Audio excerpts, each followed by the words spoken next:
I can remember sitting at my desk, frantically typing and then deleting, and then frantically typing and just highlighting it all and deleting over and over and over again. The very first time I had to give difficult feedback to my boss. And I was really nervous about it. So it was a performance review, and it's that question at the end that's like, is there anything else that you need to share with me? Ah, has anybody else, have you had that experience? So if you're listening live in the comments, let us know, A, that you're here. And have you ever had that experience where you have to give what feels like a conflict or what feels like something difficult, and you have to share it with somebody who you're just not sure how they're going to take it. It's a scary place. And I just have this vivid memory of the purple highlight and deleting and retyping and not quite sure what to do. And that feeling of how are they going to take this? And am I going to get in trouble for sharing this? And what if they get mad? Like all of these things. Or what if I'm crazy?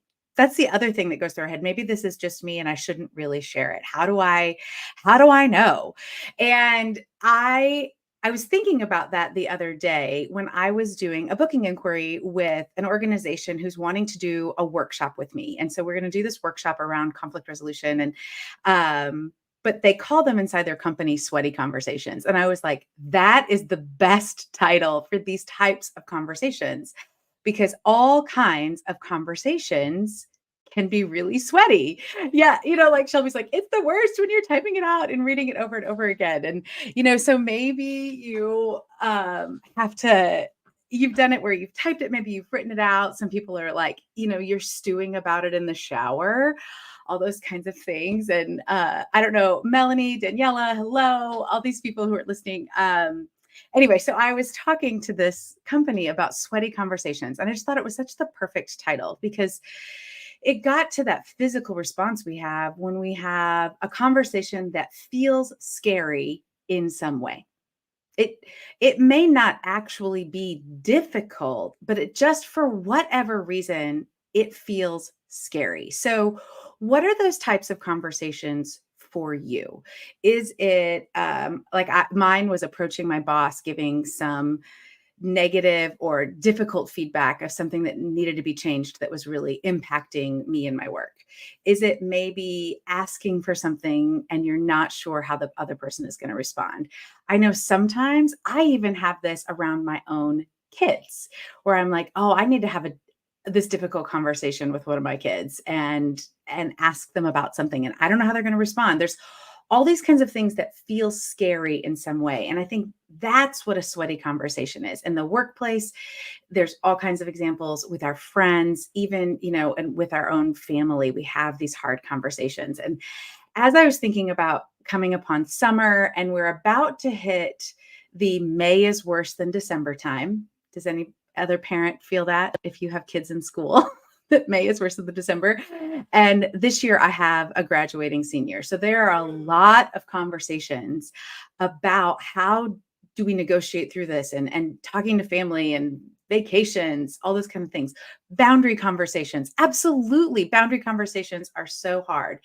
Advocating for someone else is also that kind of sweaty conversation. These are great examples. And I think they happen all the time, but I think in particular, we sometimes have mid-year reviews in May, the craziness of May, we're starting to plan vacations, all of this starts to come up. So today, I want to give you just a few tips to approach these kinds of sweaty conversations. And I have a couple different sets of questions. So the first one is around this idea of should I even have this conversation? Like, how do I know when it's time to do this? And so I have a little 3-step process of a little framework to ask yourself. What are these in order to know, is it time to have this conversation? So the first one is, has this situation broken relationship in some way? Is this causing difficulty and a break between two people or among a group of people? If it's breaking relationship in some way, it's important to have that conversation. It still may be a sweaty conversation, but if you know this is the time, you feel confident in that it's the right thing to do, it can help you get through that better. So first step is, has relationship been broken in some way by some incident, some situation, something that happens? Is the relationship broken? Then you need to have that conversation. And a little corollary to that is, the closer the person is, the tinier the little fracture. It's time to have the conversation. If it's a random stranger, and you like don't have a deep relationship with that person, it can be a wide break and you may not even need to have it. But the closer the relationship, or the more intense the break is, the more important it is to have that hard conversation, to go ahead and approach it. The second time that it's really important to have this type of conversation is when something is harming the person it's that you want to talk to, it's harming you, it's harming someone else or your group. If you are needing to if it's harming something, it's time to have that conversation. That's like when Shelby's talking about advocating for somebody. Usually there's some kind of harm involved, or setting a boundary because harm has happened. Those types of conversations, it's really important to have them. When you have that sweaty conversation, you're reestablishing some safety and some trust, and really advocating for yourself and others. And that could be harm, like I said, to you, somebody else that you're observing, to the person you need to talk to, or even your team or organization. If it's bringing harm, it's time to have a conversation. And the third time that you need to have that kind of conversation is when it's patterned behavior. And a pattern is defined by lots of different things. And I'm going to give you what I think it's time to have the conversation is. So, as a recovering conflict avoider, I I am the person who's like, it's fine, and just kind of like, it's just me, and I sort of push it under the rug. Am I the only one here? Is anybody else like this?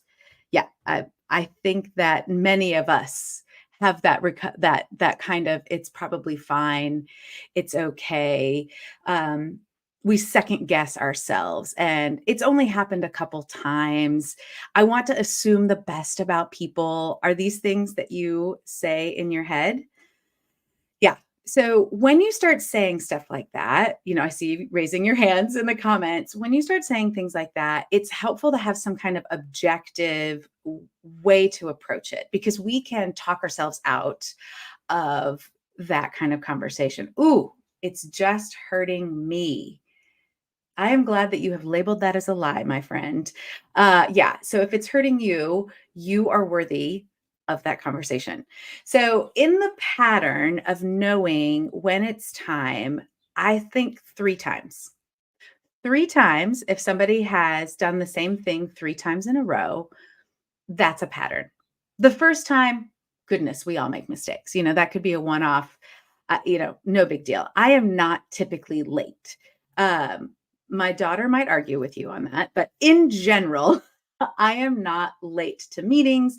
I am not late to events. We are late to church every Sunday. That is the patterned behavior in our lives. But in general, I'm not late to things. And so if I'm late one time, it's not really a big deal. If I am late a few times in a row, someone might talk to me about it. So, in fact, I'm part of a coaching group. I have not been on our coaching calls the last couple of weeks, and my coach checked in on me. Now, I don't think it was a sweaty conversation for him, but he noticed a pattern of me missing something that was atypical of my typical behavior. Say that three times fast. It was atypical of me to miss these calls. And so he just checked in with me. So the sweaty conversation doesn't have to be complicated, but three times in a row, or three times over a period of maybe 6 months, it's time to approach the conversation. I would say Marsha's asking three times if it's intentional. So we don't always know other people's intentions. And so when you are approaching this conversation, you're always going to approach it with curiosity. But for yourself, seeing a pattern of behavior, you're not labeling their heart intent, you're noticing their behavior. So if they're late three times in a row, or they don't respond to your email three times, or three times in a meeting they interrupt you, or three times you've noticed they have taken something of one of your ideas or whatever that is, you can address it before 3 times. But if you're starting to notice a pattern, that's the reason we do that is because over time, a pattern is either going to harm you, hurt somebody, that second one, or it's going to start to break relationship because that breaks trust. And so that's why the 3 times is just a nice thing to have in your back pocket. So you're not second guessing yourself and you don't have to judge their intention. And so when you're approaching sweaty conversations, that framework is really helpful. One is, is it breaking a relationship? 2, is this harming somebody? Me, them, a third party, an organization, a team. 3, is it patterned behavior? Is it happening again and again? And so when you approach that type of conversation, okay, this is the time. This is the time to start doing that. And the second thing is approaching it with curiosity. And that's why you don't know their intentions. Always approach it with some curiosity and empathy. So I'm just going to make up a story. I'm going to pretend that somebody is late. Actually, I'm not going to make up a story. I'm going to talk about one of my former people. When I was a school leader, we had, and actually it has to do with being late. So checking in on her and just noticing that coming in late, picking up students late, coming in late. And it was starting to become a pattern. So in this conversation, I didn't make a big deal out of it. It's like, hey, I want to chat with you about something that I'm noticing and just double check that you're okay. Do you have time to have that conversation today? So she knew what was coming and I was asking for a time. And she was like, yes, am I in trouble? I was like, no, I'm worried about you and I want to talk about something. And so when we chatted, she came to my office. She was still very nervous. And I was like, hey, I'm just worried about you because this feels like a shift in your behavior. I've just noticed that you've been late, kind of late to pick up the kids, late to get here. Is something going on? Are you okay? And she proceeded to share what was happening in her personal life that was really a very big deal. And so instead of feeling shame, she felt cared for because I was coming about it with curiosity. But what she wasn't aware of is that how much it was impacting her work. And so together we could brainstorm some ways around what she needed to do at home and what we could do to support her in this really difficult family situation that she was going through. So when I'm talking about a pattern of behavior, it doesn't mean we assign intent. And you approach it with curiosity and empathy. That is the way we assume the best. When we assume the best about others, we assume that there's something happening that is a problem that we can help them solve, not, oh, I'm assuming they're okay and I don't need to talk to them about it. That approach is actually letting us off the hook and is not very responsible or caring to people. And believe me, I get it. That's why we call them sweaty. Like your hands kind of sweat and inside, like, oh, you kind of pit out sometimes. It's really can get your body going because we're afraid of what will happen. It's a fear of the unknown. And our body responds as if a hippo is coming at us or a lion because it doesn't know the difference between a challenging or sweaty conversation and being attacked. And so we put those two things together. So you have to talk yourself out of that. So back to this situation where I'm the one deleting things back and forth. The reason I wanted to talk to my leader is because it was becoming a really difficult pattern. And I'd actually waited too long. I had said kind of a side thing like, hey, I'm kind of struggling with this. But I should have had that conversation far earlier and not waited till that section on my review to say, hey, this is really becoming a problem for me. Now, I was still really nervous, but what I could do was know that it was a pattern that it was starting to make me not trust him.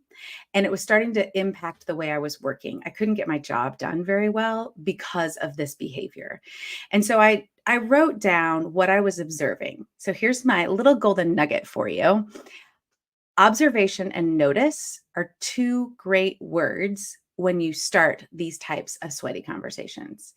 I'm noticing this, or I'm observing this. It's a very neutral word. You're not placing judgment or intent, but you're saying things that you can see. They're observable behavior. I'm noticing that you're not speaking up in meetings. I'm noticing that your creative work has shifted. I'm noticing like you're saying things that somebody else could observe without adding any kind of heart, intent, or story or judgment on it. You're keeping that posture of curiosity. And that includes when you have to set your own boundaries or have some that kind of hard conversation. You can say, I've observed this that's happening to us, and here is how I'm approaching it. I need to do this for me. I need to do this for us to keep us safe. All those kinds of things. You're not assigning intent, assuming that they're trying to make this hard on you. You're owning your own stuff and staying empathetic and curious with them. So that way, when you're noticing, when you're observing, that starts to depersonalize. So it doesn't feel quite so attacking to the other person. And you're still open to some new information. You're still curious about it. And it still keeps it in that realm of problem solving, which is the best place for sweaty conversations, is you want it to be around problem solving. So I'm wondering what was helpful about this for you today. If you are listening on the podcast, shoot me an email, make a comment. If you're watching this live now or even later on YouTube, what was helpful about this? What was your takeaway that's like, oh, approaching sweaty conversations could be easier because of, and fill in that blank. The first time I really saw this framework and I added the patterned behavior component, it gave me confidence to know that I'm not crazy, because I was really wanting to avoid hard conversations. And so having something that I could grab onto and ground with was really helpful to me when I didn't want to do it. It gave me some confidence and the ability to push through what was challenging. And that was super helpful to me. So 1, if it breaks relationships. 2, if it's something that is harming someone or a group. And 3, if it's patterned behavior. And then when you approach it, have curiosity and empathy. Use those words, noticing, use the word observe, things that are genuinely observable behaviors, not something that you've created in your mind, and keep it open, because you don't know what's happening on the other side of that. That will always help you not only be a better leader, but a better human, that you would connect with other people really, really well, because you're going to have sweaty conversations with all kinds of people. So I hope this was super helpful for you today. Next week, I'm really excited because this kind of flows into next week's guest. Scott Harvey will be here, and we're going to talk about his book, which is about silence and how silence can kill connection. And he's a former FBI trained negotiator. So he's got some tricks up his sleeve about how to have these types of sweaty conversations. So I hope you join us. We're live every week here at 1 p.m. Eastern on LinkedIn and YouTube and Instagram. And then if you are catching the replay, please feel free to comment. We would love to come back and chat with you a little bit. And if you want a little bit more, you're like, wait, I kind of have some more questions. Right here, you can book a 15-minute phone call with me. Easy 15 minutes on like the actual phone. So we can chat about some of these things, see if there's something else I can do to help you individually, or maybe bring this type of training into your team and your organization. I would love to chat with you. That's always available. So you can book that here, or you can go to jenwhitmer.com/spark-call. Spark-call, all those things, but we'll put it in the show notes as well. So I hope you all have a great rest of your day, and I will see you here next week. So let me put my coach hat on for just a sec. Don't just leave this here. Take a moment. What did you learn? What's your next tiny action step? Share this episode with someone and tell them. Connect with us to keep this conversation going. As always, I'm Jen Whitmer. Thank you for listening to Joyosity. I don't take for granted that your earballs have a lot of information coming at you. Please take a moment to rate and subscribe. It really helps more people join us in creating positive culture with complex people. So work is a joy, people are whole, and organizations flourish. Can't wait for you to join us next week.